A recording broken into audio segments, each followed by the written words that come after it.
Hi అండి, welcome to my channel Veeravalli Manasa. ఇప్పుడు మనం చేసుకోబోయే రెసిపీ పన్నీరు జీడిపప్పు కర్రీ. చాలామంది అయితే ఉల్లిపాయ టమాటాని పేస్ట్ చేసి వండుకుంటారండి. నేనైతే మాత్రం ఉల్లిపాయని సన్నగా చాప్ చేసి మరీ వండుతున్నానండి. మీరు ట్రై చేయండి. వీడియోలో చూపించిన విధంగా పన్నీర్ని ముక్కలుగా చేసుకొని ఆయిల్లో ఫ్రై చేసుకొని పక్కన పెట్టుకోవాలి. తర్వాత ఇక్కడ చూపిస్తున్న స్పైసెస్ని వేసుకొని అవి బాగా వేగనివ్వాలి. మనం కట్ చేసి పెట్టుకున్న ఉల్లిపాయల ముక్కలు అందులో వేసుకొని అవి దోరగా ఎగేంత వరకు, గోల్డ్ కలర్లో వచ్చేంత వరకు వాటిని బాగా ఫ్రై చేసుకోవాలి.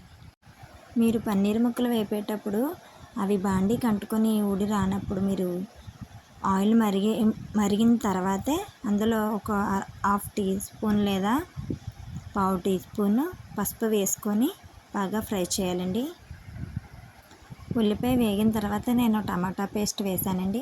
దాన్ని పచ్చివాసన పోయేంత వరకు బాగా వేపుకోవాలి. తర్వాత టీ స్పూన్ అల్లం వెల్లుల్లి పేస్ట్ వేసి అది కూడా పచ్చివాసన పోయేంత వరకు బాగా ఫ్రై చేసుకోవాలి.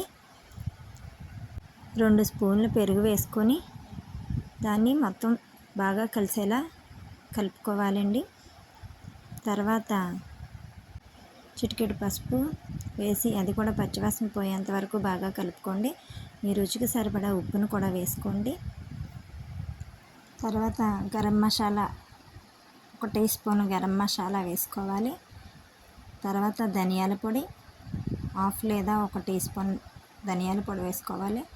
తర్వాత కారం మీ రుచికి సరిపడా, అంటే మీరు కారం ఎక్కువ తింటే కనుక 2 స్పూన్లు వేసుకోండి. నేనైతే 1.5 స్పూన్ మాత్రమే వేసాను. ఇవన్నీ వేసి బాగా మిక్స్ చేయండి. కారం యొక్క పచ్చివాసన కూడా పోయేంత వరకు బాగా కలపాలండి. హాఫ్ గ్లాస్ వాటర్ వేసుకోండి. పన్నీర్ ముక్కలు ములిగేంత చాలండి. బాగా కలుపుకోండి.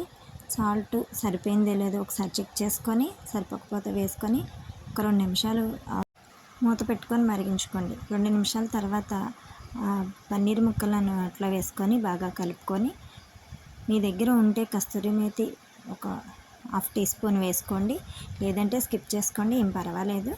కొత్తిమీర వేసుకొని 2 నిమిషాల నుంచి సర్వ్ చేసుకోండి.